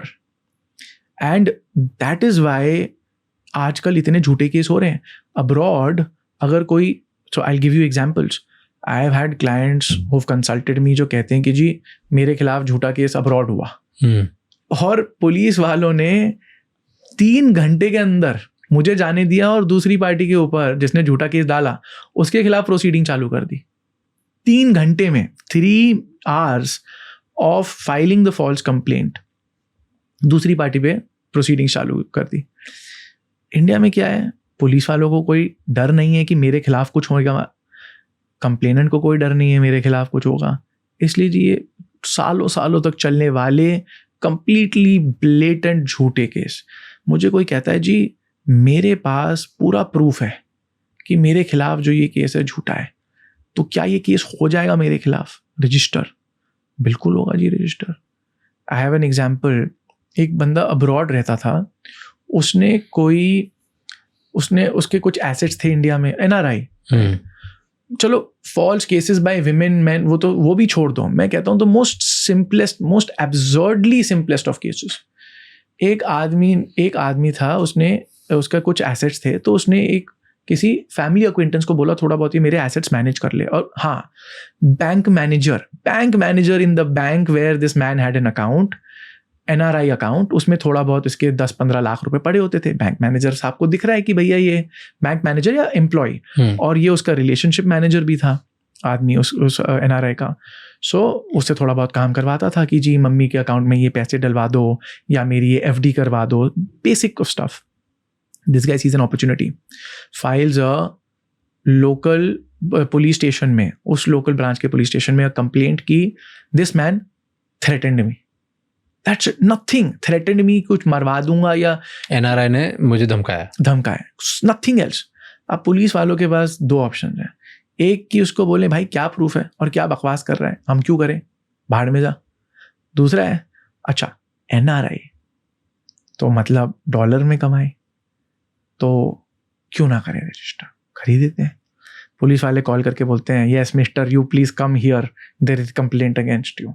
अब आदमी क्या, भाई मैं कहाँ बैठा हूँ, कैलिफोर्निया में कहीं बैठा हूँ. अब मैं 15 से 20 घंटे की फ़्लाइट लेके मैं लैंड करूँ पहले तो किसी मेजर सिटी में, फिर वहाँ से मैं कनेक्टिंग फ़्लाइट लूँ और राइट, फिर मैं वहाँ से गाड़ी या टैक्सी पकड़ के जाऊँ थाने में अपने आप को एक्सप्लेन करने के लिए कि जी ऐसा ये सब झूठ है. बंदा कहता है आप फ़ोन पे समझ लो ये झूठ है. नो नो नो नो, ऐसे कैसे, आके बात करेंगे. नहीं आओगे, लुक FIR, लुकआउट सर्कुलर, देख लो जी क्या करना है. आदमी फिर बात करता है वकील से, अरे आप टेंशन मत लो, आपका करवा देंगे काम, फीस हमारी XYZ. फिर वकील जाके पुलिस वाले को बोलता है कि जी आपको थोड़ा सा उसको 1-2 और कॉल मिलानी है. अब मैं उसको बोलूँगा कि जी very important you must come, क्योंकि वकील साहब और पुलिस वाले साहब के लिए भी मोटी फीस तो तभी बनेगी ना जब बंदे को होगा हाँ भाई आना ही पड़ेगा.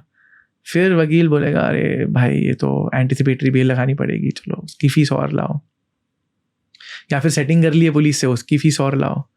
तो करते कराते बैंक अकाउंट खाली होते ना, मतलब कोई देर नहीं. And I say this is 10 times worse for NRIs, क्योंकि इतना इजीली टारगेट किया जाता है, इतना इजी टारगेट. कुछ भी होता है कम टू इंडिया, अरे भाई मेरा स्टेटमेंट ले लो, ईमेल पे मैं प्रूफ दे रहा हूँ. ना ना ना ना, उसमें क्या मजा है जी, आके ऐसे थोड़ी ना कर सकते, आके जवाब दो. How easy it is very easy. This is one component. The other is women protection laws. They are necessary, but misuse is rampant. अब उसमें फिर क्या करें? And then on top of that stigma, right? Nothing, commercial disputes, rape case, right? Relationship gone sour, rape case. Marriage gone sour, भाई झगड़ा हो रहा है on temperamental differences, दहेज मांगा. And there are, and again it's not the fault of the lady also, a lot of it is the responsibility of the lawyers. वकील बोलते हैं मैडम ये केस ऐसे, इतनी सारी मतलब वाइफ्स होती हैं, एवरी सिंगल वाइफ, या तो मैडम आप डालो मत केस, डालो मत. अगर डालना चाहते हो ना तो जी आपको दहेज, मेरी ज्वेलरी रख ली, ये तो मिनिमम इंग्रेडिएंट है जी. ये तो पास्ता बनाने के लिए मतलब चाहिए ना ये चीज़, ये तो इसके बिना तो कर ही नहीं सकते. लेडी कहती है I want to stick to the truth. वकील कहता है मैडम फिर घर जाके कंबल ओढ़ के सो जाओ, क्योंकि फिर आपको कोई रिलीफ ही नहीं मिलनी. एंड होता है बिकॉज कुछ वकील सोचते हैं चलो हम क्लाइंट को ना रिलीफ दिलवाएंगे सच्चाई का साथ लेके, और वो कहते हैं कि ठीक है नहीं जी कोई दहेज के बारे में कोई मारपीट नहीं हुई, कोई ये क्रिमिनल ब्रीच ऑफ ट्रस्ट नहीं हुआ कि ज्वेलरी रख ली. अब बाकी पर हाँ ताने करे या थप्पड़ मारा सालों सालों तक केस चलता है. बीवी को 1 मिनट का कोई रिलीफ नहीं मिलता, 1 इंच ऑफ रिलीफ नहीं मिलता फ्रॉम द कोर्ट. और 5, 10, 15 साल बाद मतलब बीवी तो in fact most of the time हार ही जाती है. 6 महीने, 12 महीने, 18 में भैया छोड़ो. कोई कहती है नहीं जी मैं अपने पूरे बाल सफ़ेद होने दूंगी, मैं ज़िंदगी भर लड़ूंगी अगेन प्रिंसिपल मॉरलिटी की सच का साथ, और वो तो उसको ये समझाया जाता है बहन इतना लड़ोगे इससे अच्छा थोड़ा सा बस फ्लेक्सिबल हो जाओ, थोड़ा सा फ्लेक्सिबल हो जाओ. सबसे 3 मोस्ट कॉमन केसेस कौन से हैं जो फॉल्स लगाते हैं लोग? सबसे ज़्यादा कौन से टाइप के केसेस फेक केसेस होते हैं? सो मैं थोड़ा सा इसको मॉडिफाई करके बोलूँगा कि may be not common, but जो सबसे ज़्यादा इन इंटेंसिटी काफ़ी डैमेजिंग होते हैं, right. One is one is false cases by women, चाहे अब वो मैट्रिमोनियल हो जाए, चाहे वो आउट ऑफ मैरिज रिलेशनशिप हो जाए, चाहे वो सेक्सुअल असॉल्ट हो जाए, outraging the modesty of a woman, या फिर अगर भाई CCTV वे कॉट है और आसपास नहीं आए एक दूसरे के, तो फिर एक और सेक्शन है words and gestures to outrage the modesty of a woman. तो बिना कुछ छुए भी भाई अगर कुछ आर्ग्यूमेंट हो रहा है तो उस पर भी एक FIR कर सकती है। Sexual harassment, stalking, all of these are sections जिसमें again they are needed to a certain extent. यार तुम ये नहीं बोलोगे कि भाई ये तो सब झूठे केसेस हैं, बट मिसयूज भी बहुत होता है, बहुत ज़्यादा होता है। Second category is it's a little controversial, because there is a lot of bad history in the country about it. SC/ST Act, again ऐसा नहीं है कि झूठे केस तो 100 तरीके के होते हैं, बट जब एक SC/ST Act का केस, एंड मैं ये नहीं कह रहा कि अगेन खराब लॉ है, लॉ बहुत ज़रूरी था, जिस तरह से ऑपरेशन किया गया उसके लिए ज़रूरी था, सब्जुगेटेड सेक्शन ज़रूरी था और बहुत स्ट्रिक्ट मेजर्स। बट एक चीज़ मतलब the scheduled caste and scheduled tribes community, now they've weaponized it to a certain extent, right? Again, I'm not, होते हैं genuine cases होते हैं, but जितना weaponization किया गया है इसका, छोटा सा commercial dispute है, neighborhood dispute है, land dispute है, कुछ भी dispute है, any person of the community or SC/ST community just needs to say कि इसने मेरे को ये XYZ derogatory term बोला in public, तो एक third person के सामने, that's all they need to say. SC/ST Act ये कहता है that anticipatory bail cannot be granted in an SC/ST Act case. Can you imagine the possibility of abuse? उसमें मतलब, और ये नॉन बेलेबल ऑफेंस है, नॉन बेलेबल है, anticipatory bail दे ही नहीं सकती कोर्ट, ये एक्ट कहता है। तो अरेस्ट हो जाओगे आपने अगर कुछ बहरा से, और ये सिर्फ दूसरे ने बोला इस बात, बोला।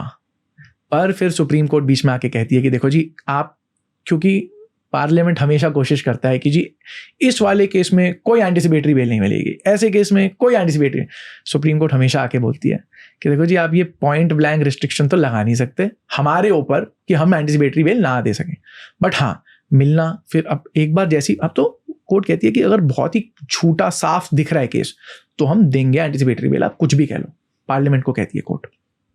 तो अगर ऐसे केसेस हैं जहाँ पे एंटीसिपेटरी बेल मिली है, बट जी बहुत मुश्किल, बहुत मतलब it's 100 times more difficult to get bail in an SC/ST case. Anticipatory, regular तब भी मतलब दे। एंड थर्ड मैं कहूँगा आजकल बहुत ज़्यादा वेपनाइज हो रहे हैं, पॉक्सो। सो इसको मतलब लोग काफ़ी सेंसिटिव है अगेन, राइट? बहुत लोग कहते हैं अरे भाई कैसे वेपनाइज होता है?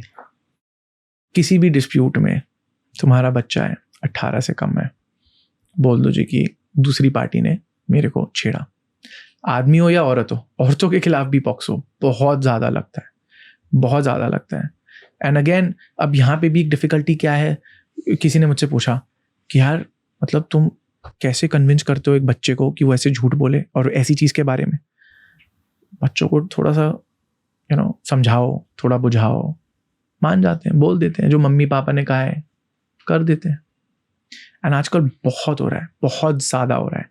आप बोल रहे हो फेक रेप केसेस बहुत ज़्यादा हो रहे हैं, फेक फॉल्स प्रॉमिस जो है वो वाले केसेस बहुत ज़्यादा रजिस्टर हो रहे हैं कि इसने मुझसे शादी का वादा किया और अब कर नहीं रहा है, राइट?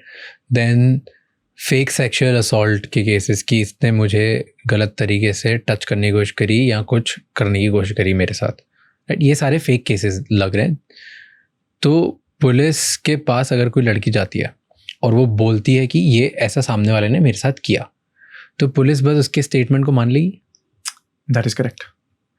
मैं अपने एक्सपीरियंस से बता रहा हूँ होता क्या है, पुलिस वाले ऐसे केसेस रोज़ देखते हैं, तो वो movement of the like pupils of the eye, यूं right, little twinge of the lips, eyebrows, they are able to figure out कितनी, and they are not passing judgment in that moment, but they're in that moment they are able to figure out कि सच बोला जा रहा है या झूठ बोला जा रहा है, या फिर थोड़ा बहुत फ्लेक्सिबिलिटी हुई जा रही है। और उसके बाद अगर वो 4 से 6 प्रोबिंग क्वेश्चंस और पूछ लेते हैं तो उसमें पक्का पता चल जाता है भाई ये सच हो रहा है या झूठ हो रहा है, at least for the purposes of their work उनको समझ में आ जाता है। और उसके बाद वो फिर आगे प्रोसीड करते हैं कि अब चलो देखते हैं। बट अब सवाल ये है इंटरेस्टिंग कि अगर उनको पता है कि झूठा केस है तो वो क्या बोलते हैं, मैडम जाओ, या फिर हम आपके खिलाफ झूठा केस का अटेम्प्ट, मलिशियस प्रोसिक्यूशन का, we will file a case on you. Police again incentive वाली बात आती है, लेडी के खिलाफ मलिशियस प्रोसिक्यूशन का केस करके विमेंस राइट्स ऑर्गेनाइजेशंस पीछे पड़ जाती हैं. There are various commissions for women, there is a ministry for women and child, वो भी जब हाँ भाई why are you going after this lady, ये भी एक दिक्कत है. फिर एक सोशल स्टिग्मा, अगर लड़की ट्विटर पे जाके बोलती है मैंने तो कंप्लेंट फाइल करी जी और इन्होंने मेरे को तो बोल दिया कि मैं तुम्हारे खिलाफ, या फिर मेरे को भगा दिया, फिर दिक्कत. Right, this happened with a client of mine, completely झूठा केस जो मैं बता रहा था, हीप्स ऑफ एविडेंस. बस लड़की ने एक तो कंप्लेंट करी, साथ में एक ट्विटर पे पोस्ट डाल दी, और फिर अरविंद केजरीवाल जी उसको मेडल दे रहे हैं. ठीक है, Bollywood actors and actresses are coming in support of that woman. And if you Google Delhi ka Darinda, my client's face shows up. If you Google Delhi ka Darinda, my client's face shows up. It took him 6 years in a complete innocence case for us to get him an acquittal, where his, sarkari appointed, government pleader ने पूरा उससे evidence लेके never cross-examined the girl on it. And then later we fought tooth and nail, and then we got an acquittal for the man with all the evidence that we had. And then after that, we, क्या repercussions होते हैं after getting the acquittal. Before getting acquittal, you cannot even file any case. After getting acquittal, we filed a case for malicious prosecution and perjury लड़की के खिलाफ. उसका civil में हमने damages मांगे, जो केस आज भी चल रहा है. क्रिमिनल का हमने केस डाला, जिसमें जिस कोर्ट ने अक्विटल किया उस कोर्ट ने कहा कि मैं तो परजरी या मलिशियस प्रोसिक्यूशन के लिए I will not proceed against the girl. Sessions court में अपील डाली, मना कर दिया. हाई कोर्ट में अपील डाली, डिसमिस. कुछ महीने पहले इस बात को 8 साल हो चुके हैं, केस वो जो इंसिडेंट था उसको 8 साल हो चुके हैं. अक्विटल में आदमी ने कितने चक्कर काटे. लड़की तो केस करने के 1-2 साल बाद कनाडा निकल गई, और उसमें भी वो पब्लिक डिबेट्स पे आई है कि जी ऐसा होता है हमारे साथ, and we have concrete proof that he is innocent. Concrete proof, and this is not हमारे पास प्रूफ है, this is an observation by the court that he is innocent. And after that we are pursuing the court, we are saying there are multiple witnesses who show concrete evidence कि भाई आदमी innocent है. Supreme court तक ने हमको ये बोला जब हियरिंग थी, let's not push this any more, और हमारी पिटिशन वो भी डिसमिस कर दी. अब निर्भया केस के बाद ये एक नया सेक्शन ऐड किया गया 2013 में कि अगर कोई लड़की एक रेप की कंप्लेंट फाइल करती है और उस पर इमीडिएटली एफआईआर नहीं होती है, तो जिस पुलिस ऑफिसर ने कंप्लेंट रजिस्टर नहीं करी उसको फिर जेल जाना है, उसके खिलाफ प्रोसिक्यूशन चालू होगा, and he has to go to jail, which is a good thing. अगर देखा जाए कि भाई लड़की ने कंप्लेंट करी, विक्टिम है, और पुलिस वाले भगा रहे हैं, एविडेंस टैम्पर कर रहे हैं, और जा हम नहीं कर रहे. और जी जहाँ पे झूठा केस है और पुलिस वाला अगर 1 सेकंड के लिए कॉन्शियसनेस में उठ के कहता है भाई मैं तो नहीं करूंगा क्योंकि झूठा केस है, तो जी वो जेल जाएगा. इन सब में आपने बोला कि लॉयर ना बीच में बहुत सारे गलत लॉयर मिल जाते हैं और वो और बिगाड़ देते हैं सब. तो एक नॉर्मल इंसान अपना सही लॉयर कैसे चूज करे? क्या साइंस होते हैं सही लॉयर के? कैसे पता चले मुझे कि मुझे इन 50 लोगों की भीड़ में ये मेरा इंसान सही है, ये मुझे बचाएगा? मैं ये कहता हूँ लोगों को कि आपको एक तो ये याद रखना है कि भाई एक वकील पे कभी भरोसा मत करो, मल्टीपल से बात करो. मैं अपने खुद के क्लाइंट्स को बोलता हूँ, अगर हम जो डिस्कस कर रहे हैं आपको उसमें थोड़ा सा भी डाउट आ रहा है ना, तो जाके मल्टीपल वकीलों से बात करो. कभी भी एक से करके कि जी खत्म. अभी 2-3 दिन पहले लोग आए, वो कह रहे कि जी हमारे वकील ने ये बोला, मैंने गलतियाँ पॉइंट आउट करी. मैंने कहा मेरे लिए बड़ा आसान है बोलना, या देखो जी तुम्हारा वकील कैसा वो है, ताकि मैं अपने आप को प्लांट कर सकूं एज योर वकील. मैं कहता हूँ ये भी गलती मत करो कि एक के बाद अमीश अग्रवाल पे रुक गए, अब तीसरे पे जाओ, चौथे पे जाओ, डिस्कस करो. कुछ लोग थोड़ा कंसल्टेशन अमाउंट ले लेते हैं, कुछ लोग फ्री में करते हैं. फिगर आउट करो कि क्या हो रहा है, क्योंकि जितने लोगों से बात करोगे बेटर पिक्चर मिलेगी.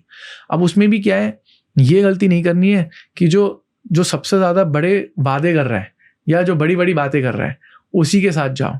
अगर कोई लग रहा है, यू सी कि हाँ ठीक है भाई this person makes a little bit of sense, तो उससे थोड़ा और प्रोब करो. आपने और कोई ऐसे केसेस करे हैं सिमिलर नेचर के, उसमें क्या क्या हुआ था, कितना टाइम लगा था, कौन सी कोर्ट थी. अब क्या है, आपने 4 वकीलों से बात करी है ना, तो 3 वकीलों से आपको किसी और चीज़ के बारे में क्लैरिटी मिलेगी. परहैप्स जो आपका डाउट है उस पर क्लैरिटी ना मिले, तो जिस पे क्लैरिटी है उस चीज पे अपने वकील से 4 सवाल पूछ लो जो आपको पक्का जवाब मिल चुका है उस जगह से। अब अगर उस पे ये बंदे ने कॉन्क्रीट वही सेम जवाब दिया है तो may be then you are headed in the right direction. तो थोड़ा एक कॉन्वर्सेशन रखो, काफी उसे रखो, समझो, उससे फिर you will be able to kind of get a better idea. एक और छोटा सा हैक मैं अभी एक क्लाइंट को बता रहा था, वो मेरठ से था। तो उसने कहा भाई मेरठ में हमारा वकील like I am not sure काफ़ी अच्छा है नहीं है। तो मैंने बोला जी आप एक बार अपने लोकल डिस्ट्रिक्ट कोर्ट में चले जाओ, मेरठ में अपने लोकल डिस्ट्रिक्ट कोर्ट में चले जाओ, वहाँ जाके 3-4 दिन बैठो। अगर आपके लिए ज़रूरी है, भाई मैं तो बहुत बिजी आदमी हूँ तो फिर, बट अगर टाइम है तो जाओ बैठो कोर्ट में, देखो कौन कितनी बहस कर रहा है, कैसे बहस कर रहा है। अगेन 10 वकील जो लग रहे हैं कि थोड़ा बहुत they make a little sense, तो उनके नंबर ले लो, फिर उनसे बात करो, तो कम से कम you are making a little bit of progress somewhere, right. So these are all ways that you can kind of figure out कि कौन सा वकील क्या है। एक और तरीका क्या है, जजमेंट्स पढ़ लो, थोड़ी रिसर्च करो। इंडिया का एक बेनिफिट ये है, बहुत सारी कंट्रीज हैं उनमें जजमेंट्स अवेलेबल नहीं है रेडिली अवेलेबल ऑनलाइन। इंडिया में आप डालो Supreme Court false rape case, तो और Delhi High Court rape case, तो काफ़ी चीज़ें निकल के आती हैं। उसमें दिखेगा अच्छा कौन कौन वकील है।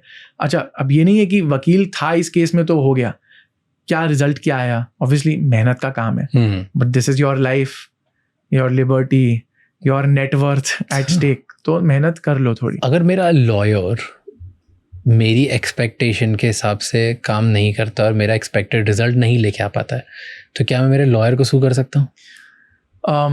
लोगों ने काफ़ी कोशिश करी कि वो कंज्यूमर केस डालें वकील के खिलाफ, बट सुप्रीम कोर्ट ने काफ़ी बार रिटरेट किया है कि कंज्यूमर केस तो आप नहीं फाइल कर सकते हो, बिकॉज ये एक कंज्यूमर सर्विस नहीं है, आप ये कंज्यूमर के डेफिनेशन में नहीं आओगे। पर एक रेमेडी है कि आप अपनी स्टेट बार, जो वकील साहब की स्टेट बार काउंसिल है, उसमें आप एक कंप्लेंट फाइल कर सकते हो फॉर प्रोफेशनल मिसकंडक्ट। तो उसमें उनका लाइसेंस जाने का चांस हो सकता है, सस्पेंशन होने का चांस हो सकता है, show cause notice, fines etcetera, these are possible. पर कुछ सिचुएशंस में जहाँ पे अगेन वकील लोग बहुत ही ज़्यादा उसमें ख़राब में चले जाते हैं कि भाई एक मुझे हायर किया और मैं फिर एक फर्जी कोर्ट का जजमेंट दिखा रहा हूँ कि लो जी आपके फेवर में हो गया, लाओ बाकी की फीस। तो उसमें फिर भाई आप चीटिंग का केस भी रजिस्टर कर सकते हो, उसमें फिर वकील अरेस्ट भी होते हैं और वो काफ़ी टाइम निकालते हैं जेल में, क्योंकि this is a very heinous offence. Police जो मारती है लोगों को वो लीगल होता है? क्या वो लीगली किसी को भी मार सकते हैं? On paper it is illegal. Illegal है? हाँ, पुलिस मार नहीं सकती। That is correct. On paper it is illegal, क्योंकि कोई ये कानून में नहीं लिखा है कि you can use force to do something. Does it happen? Very regularly. अगर किसी की पूरा शरीर सूजा हुआ है, निशान पड़े हुए हैं हर जगह, बट पुलिस वाले भी स्मार्ट है ना, मतलब वो इसी तरह से पिटाई करते हैं कि कोई भी घाव दिखता नहीं है मोस्ट डेज, क्योंकि अपनी गलतियों से सीख चुके हैं। ठीक है ना। एक और प्रोविजन है कानून के अंदर कि अरेस्ट के 24 घंटे के अंदर अंदर आपको अक्यूज पर्सन को जज के सामने खड़ा करना है, ताकि ये इंश्योर हो कि भाई कोई टॉर्चर नहीं हुआ, कोई कुछ झांझलीबाजी तो नहीं हो रही। फिर वही बात है, जज साहब क्यों इतनी मेहनत करें कि मैं जी BNSS का रखवाला हूँ, मैं अपनी ड्यूटी कर रहा हूँ। जज कहता है भाई अब अगर मैं पुलिस के ऊपर ज़्यादा स्ट्रिक्ट हूँ तो पुलिस कहेगी ठीक है भाई हम कुछ भी नहीं करते, हम फालतू में अपनी गर्दन बाहर निकाल रहे हैं, तुम काटो हैं दोनों तरफ से, बाहर हमको डाकू गोलियां मार रहे हैं, यहाँ पे जज हमको गालियां दे रहे हैं, so I might as well I also not do anything. तो जज भी डरता है कि भैया पुलिस को थोड़ा सा एंटरटेन करके चलो। तो पुलिस वाले आके बोलते हैं माय लॉर्ड ये केस है, ये है। जज का, और जज बिजी इतना है, 100 केसेस है, तो वो लेके जाते हैं जज के सामने। और वो बंदा, अब नॉर्मली तो जज को पूछना चाहिए हाँ भाई कुछ सब ठीक है, कोई टॉर्चर वॉर्चर तो नहीं। मेजॉरिटी ऑफ द टाइम्स तो पुलिस वाले और अक्यूज पर्सन को कोर्ट के गेट के बाहर तक खड़ा करके अपने वो जज को, जज साहब ये है बाहर खड़ा हुआ है, कोर्ट में इतनी भीड़ है, क्या करोगे आप देख के, क्या मतलब ठीक है हो गया चलो साइन कर दो। जज हाँ ठीक है ले जाओ भाई हमें क्या है। कभी कभार होता है कि चलो ठीक है जज है प्रोसेस फॉलो कर रहा है और आ गया बंदा अंदर, बट लिटरली भाई अगेन इज गॉट 100 मैटर्स दिन के, तो जज हाँ आ गया चलो जी निकाल। और जब तक बंदा सोच रहा अच्छा मैं जज के सामने कुछ बोलता हूँ, तब तक जी बाहर। कभी कभार ऐसा हुआ है कि पुलिस ने अक्यूज को हाँ भाई आया चलो जी साइन चलो निकलो, इतने में अक्यूज पर्सन टी शर्ट उतार के जनाब इतना मारा देखो। तो जज उस टाइम पे कहता है इसलिए ये चीज़ है, कभी कभार होता है नहीं होता है, वही ना। देखो सेफगार्ड्स तो बहुत हैं यार आज, बट फिर जज क्या करता है अगर ऐसे में देख लिया हाँ, था? अगर वो देखता है और उसका अब अगेन उसमें भी ये कि चलो जी इनको निकालो, that's also something that happens, but कभी कभार वही ना, गलती से कभी न्याय करने का सोच लिया, नहीं तो ऐसे जी, जज देख के कि मार पड़ी और उसके बाद भी बोलते हैं हाँ जाओ यार, ले जाओ यार इसको। क्योंकि उसको पता है कि अननेसेसरी पेपर वर्क, डॉक्यूमेंटेशन, मुझे फिर इस पुलिस ऑफिसर के खिलाफ मुझे एक्शन लेना पड़ेगा। अब पता चला ये किसी और तरह से घूम घाम के तंग करे या बाद में किसी और तरह से, वो कह रहा है मतलब अगेन जज का क्या इंसेंटिव है, उसको क्या मतलब मेडल मिल रहा है फॉर टेकिंग दिस। बट हाँ कभी कभार right, once in a blue moon भटकते हुए आ गए, चलो जज साहब वो कहते हैं यार तो गलत हुआ है, तो वो फिर बोलते हैं अच्छा ऐसा है जी, आप पुलिस ऑफिसर को आप इसको अब नहीं छुएंगे, ये कोर्ट में ही रहेगा, मैं इसका एक इंसिडेंट रिपोर्ट बनाऊंगा, मैं अब अक्यूज़ को इंडिपेंडेंटली एक और सरकारी हॉस्पिटल जहाँ पे आपका कोई कंट्रोल नहीं होगा, मैं MLC के लिए भेजूँगा ताकि एक ये रिकॉर्ड बनेगी भाई, क्योंकि डॉक्टर MLC भी ज़रूरी है कि अक्यूज की after this thing after arrest MLC भी ज़रूरी है। MLC मतलब मेडिको लीगल ओके सर्टिफिकेट, वो भी ज़रूरी होता है आफ्टर एवरी अरेस्ट, और जज के सामने प्रोड्यूस करना। बट फिर वही डिफिकल्टी है, जज डॉक्टर्स भाई हम क्यों पंगे लें पुलिस से, तो इनके सेट डॉक्टर्स होते हैं जो हाँ सब कुछ बढ़िया चलो चलो चलो चलो आए साइन, जज आया साइन, गलती से जज ने देख लिया वो, उसने रो लिया और जज का मूड वैसा था कि चलो करते हैं, तो वो एक इंसिडेंट रिपोर्ट मतलब बनाएगा कि आज ऐसा हुआ, इन्होंने वो रिमांड मांगी ऑफ द अक्यूज पर्सन, और फिर अक्यूज ने ये दिखाया निशान, तो अब मैं रिमांड मना कर रहा हूँ पुलिस को, पुलिस के पास नहीं जाएगा ये अक्यूज पर्सन, इसको पहले हम भेजेंगे हॉस्पिटल फॉर एक फ्रेश MLC, क्योंकि जो अभी हमारे सामने MLC आई है उसमें तो लिखा है नो इंजरीज। और पता है क्या, ये डॉक्टर बड़े शाने होते हैं, नो फ्रेश इंजरीज। अब फ्रेश मतलब भाई कितना फ्रेश कितना पुराना फॉर डिबेट। तो अब एक और MLC कटेगी, उसके बाद हम इसको रेगुलर जेल भेजेंगे ताकि ये पुलिस के पास ना जाए और पिटे या फिर टॉर्चर या जो भी हो रहा है वो ना हो, पुलिस वहाँ पड़वाएगी इसमें। हाँ, तो फिर इसलिए सेपरेट मतलब जेल जो रेगुलर जेल होती है जहाँ पे मतलब इन ट्रायल पुलिस कस्टडी, वहाँ पे भी उनकी सेटिंग होगी, वो बोल देंगे कि देखो भाई नहीं वहाँ थोड़ा सा इट्स इजी होता है, सेपरेशन है थोड़ा सा ना, ऐसा नहीं है कि किसी को भी कैसे भी करवा लेंगे, क्योंकि वहाँ पे एक अलग वो है। अब हाँ अगेन बोलो कि बिल्कुल इज इट इम्पॉसिबल, ऐसा नहीं है, एवरीथिंग हैपन। एक वकील, नॉट वकील, एक लॉयर जिसने वही एडवोकेट नहीं बना, लॉयर बाय एजुकेशन, बड़ी सी दाढ़ी, दिल्ली के अंदर, उसकी गर्लफ्रेंड का मेरे पास कॉल आया कि नहीं उसी का ही कॉल आया, हाँ, बट उसकी गर्लफ्रेंड उसको बचा रही थी। तो हुआ क्या था, CCTV में आया कि एक बड़ी सी दाढ़ी वाला थोड़ा मोटा आदमी स्कूटर चोरी करके लेके चला गया। अब पुलिस वाले आए देखने के लिए कि भैया कौन यहाँ पे आसपास, किसी ने बोला अरे छोटा आदमी मोटा आदमी दाढ़ी वाला, वो वहाँ पे एक रहता है ऐसी डिस्क्रिप्शन वाला। अंदर घुसते हैं बिना कुछ बोले, ग्रैब हिम, थाने लेके जाते हैं, 3rd डिग्री टॉर्चर, इतना मारते हैं वो बंदा उसके, और 4 घंटे उसकी गर्लफ्रेंड स्टेशन के बाहर खड़ी हुई है, उसको अंदर नहीं घुस रहे दे रहे हैं, चीख रही है भाई क्या ऑफेंस है, कुछ नहीं। वो और नंबर्स पे कॉल मिला रही है कि भाई ये इलीगली ये हो रहा है, पुलिस ब्रूटैलिटी हो रही है, ऑल ऑफ दैट, कुछ नहीं। खूब मार के तू बोल, तू नहीं किया है, तू नहीं चोरी किया है। एंड स्कूटर चोरी करना, ये आदमी lawyer turned journalist with a reputed newspaper, और उसकी पिटाई हो रही है कि तूने स्कूटर चोरी किया है, क्योंकि his description matched. And this is again prime south Delhi, educated people. और ये आदमी अंग्रेजी में बोल रहा है, sir I am a lawyer, I am this, I am a journalist, can have a look at my press card, कुछ नहीं, मारे जा रहे, बोल तूने चुराया है। बाहर गर्लफ्रेंड खड़ी है, और जगहों से कॉल्स आ रही हैं, तो मार पीट के उसको जब खत्म हो गया तो उसको गेट खोला, धक्का दिया उसको बाहर, गेट बंद कर दिया थाने का। अब ये फिर एक हॉस्पिटल गए हैं सरकारी, और कहते हैं कि जी हमारा MLC कर दो, तो पुलिस, वो डॉक्टर्स कहते हैं भाई पहले आप पुलिस में करो, वो कहते हैं जी पुलिस स्टेशन से तो आ रहे हैं अभी, तो ऐसा हुआ है। तो डॉक्टर्स कहते हैं सॉरी हम नहीं कर सकते, क्योंकि जी यही वो डॉक्टर्स हैं जो वैसे MLC काटते हैं पुलिस के साथ बैठे बैठे। फिर किसी और जगह पे गए, वहाँ पे हुई MLC, then this guy called me 2 दिन बाद, भाई जब पूरा कंपोज हो गया कि रमेश भाई ये हुआ है मेरे साथ, and I explain to him कि देख भाई तू कर सकता है बट अब होने भी ये वाला है, अभी तो ऐसे ही जाके आर्बिट्ररी पिटाई कर दी, चलो जो कर दी, उनको जो लगा हमने करा, अब इसके बाद क्या है, यू फाइल अ कंप्लेंट, होगा क्या, now you made it personal, now what do you want, that they should go to jail or that they should be suspended. So now it's not about getting out of a situation that you're landed in. It's about दुश्मन जो अभी police वाले हैं उसका कुछ नुकसान करना. जब ये होने वाला है ना तो इतना पर्सनल होगा उनके लिए. वो तो कहते हैं हाँ जी हम तो अपना काम कर रहे थे, जो भी कर रहे थे पागलपन में कर रहे थे, पावर के नशे में कर रहे थे, पर देख लियो फिर ये फिर आके पहुंच जाए. कितना आसान है इनके लिए बोलना, क्योंकि मैंने देख रखा है होते हुए. पुलिस वाले कहते हैं, और मैं सारे क्लाइंट्स को बोलता हूँ, क्लाइंट्स कहते हैं अरे पुलिस ने ये किया, मैं ये कर दूँ, मैं ये कंप्लेंट कर दूँ. मैं उनको बस एक एग्जांपल देता हूँ, भाई आपके पास एक बार हुआ, आप कंप्लेंट कर दोगे, थोड़ा एक्शन हो जाए, क्या पता सस्पेंड हो जाए. कभी कभार प्रिवेंशन और करप्शन एक्ट का डाल दोगे, इसने घूस भी मांगी थी, अब आप भी स्ट्रेच कर दो, वो सस्पेंड हो जाए.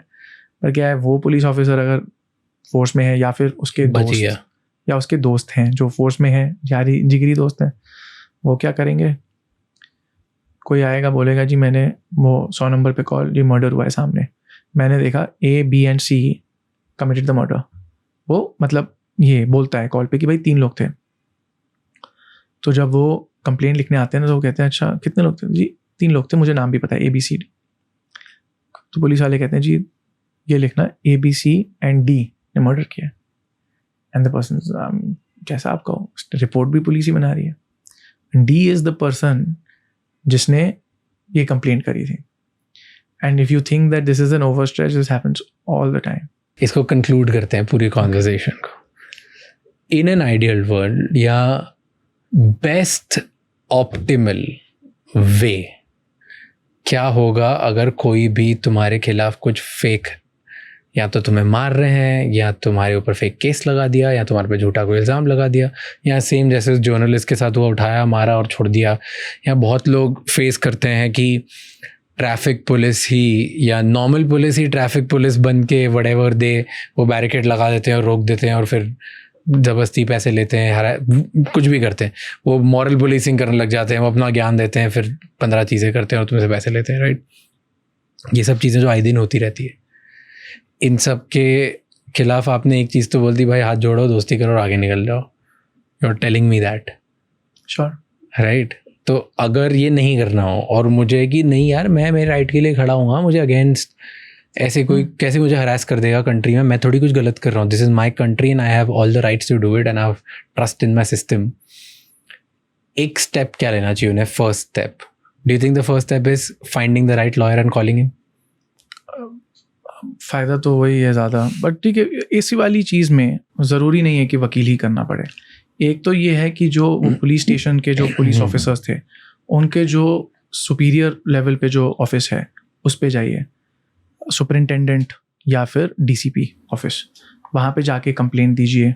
वहाँ पे फिर वेट करिए, ये नहीं कि कंप्लेंट देकर आ गए, जी बैठो, कहो जी मैं DCP साहब से, जो कोई अवेलेबल है, SP ACP अवेलेबल है, या सुपरिंटेंडेंट जो भी कोई अवेलेबल है, मतलब अकॉर्डिंग टू दिस थिंग, तो उनसे मिलना है जी, उनको दिखाना है जी ये हुआ है. वहाँ पे काफ़ी फ़ायदा मिल जाता है. कई बार जो सुपीरियर ऑफिसर्स हैं वो थोड़ा सा ज़्यादा वो हो जाते हैं, नंबर 1.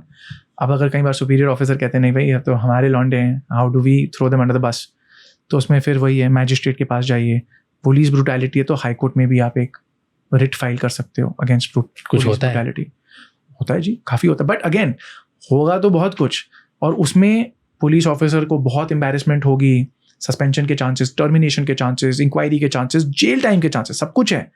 और उसके बाद जो वो करने की कोशिश करेगा आपके खिलाफ, वो इज समथिंग दैट आपको जो है वो इंडिपेंडेंट होगा. वो ये नहीं है कि आपके पास एक पुलिस वाला आके बोलेगा कि हाँ जी आपने जी ये किया था तो इसलिए हम आपके खिलाफ ये कर रहे हैं.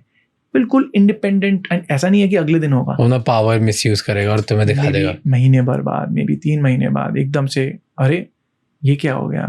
पर मैं इसमें एक चीज जरूर बोलूंगा कि इतना खराब नहीं है जितना मैं मैं तो आपको एक्सट्रीम्स बता रहा हूँ, सारे केसेस एक्सट्रीम है, सारे एक्सट्रीम्स. राइट. ऐसा तो है नहीं कि मैं यहाँ से बाहर निकलूंगा तुम्हारे स्टूडियो से और 4 लोग मुझे पकड़ के पीटने वाले हैं. राइट, नहीं होने वाला ऐसा. पर एक चीज़ है कि अगर हम सिर्फ ये 2 या 3 स्टेप्स ले लेना, इतना मुश्किल नहीं है. बाहर बहुत ट्रस्ट है पुलिसिंग सिस्टम में. अब कुछ लोग आके वो डिफंड द पुलिस या वो सब कर लेंगे, but majority of the countries, good countries, बहुत इफेक्टिव पुलिस सिस्टम है, रिस्पेक्ट है, डर है. क्यों है? बस सिंपल सी 2-3 चीज़ें करनी है. एंड फॉल्स एक्यूजेशन इतने कम हो जाएंगे अगर सिर्फ 2 चीज़ें अगर कोट्स कर दें. फॉल्स एक्यूजेशंस अगर ख़त्म करने हैं, एक तो हो गया चलो जी पुलिस भी अकाउंटेबल, और एक और चीज़ है कि अक्यूज पर्सन को शुरुआत में अपना प्रूफ दिखाने का राइट हो, ताकि ये सालों सालों तक केस ना चलते रहे. अगर मेरे पास कोई कॉन्क्रीट CCTV है, वीडियो है, ऑडियो है, टेक्स्ट मैसेजेस हैं, तो उसको एक स्ट्रॉन्ग सोलेम ड्यूटी होनी चाहिए पुलिस ऑफिसर की, उसको कंसिडर करे और उसको अनबायस तरीके से कि ना जी वो सुपीरियर क्या कहेगा. क्योंकि वो भी दिक्कत होती है, अगर बंदे को जेल में डाल दो तो कोई उंगली नहीं उठाएगा, अरे तुमने क्या किया. पर अगर आदमी को जेल में नहीं डाला बोल के कि यार ये तो जेन्युइन केस नहीं लग रहा, तो फिंगर पॉइंट करके बताइए आईओ साहब आपने कितने पैसे खाए अक्यूज से. ये भी तो इसका एक बैलेंस पर्सपेक्टिव निकालो अगर. और दूसरा ये मैं कहता हूँ कोर्ट के थ्रू कम से कम जब हम जाते हैं कोर्ट में, तो कम से कम जज ये ना बोले कि भाई साहब in the Supreme Court this judgement आप अपना शुरुआत में कोई प्रूफ रख ही नहीं सकते हो. भाई क्यों ऐसा?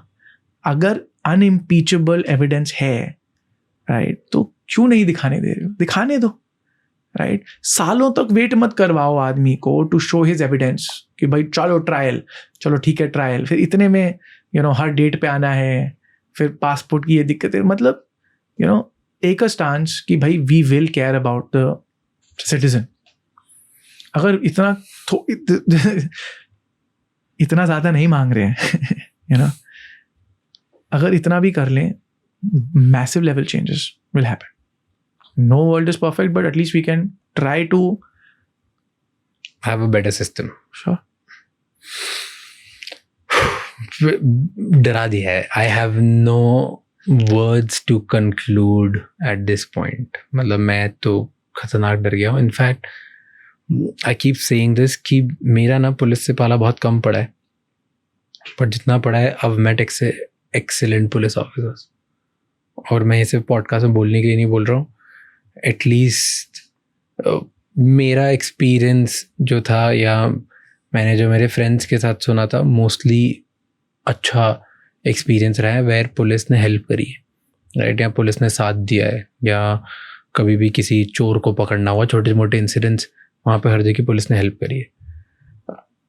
तो मैं ना मेरे नज़र में बहुत वो देखता था कि यार ऑब्वियसली एक सेंटिमेंट बना हुआ है सोसाइटी में कि डर लगता है पुलिस को देख के, जबकि वो हमारी प्रोटेक्शन के लिए, बट एक लार्जर सेंटिमेंट है कि उनसे डर लगता है, दूर रहना चाहिए, ना दोस्ती अच्छी ना दुश्मनी अच्छी, all these incidents that you keep your, तो वो रहता है.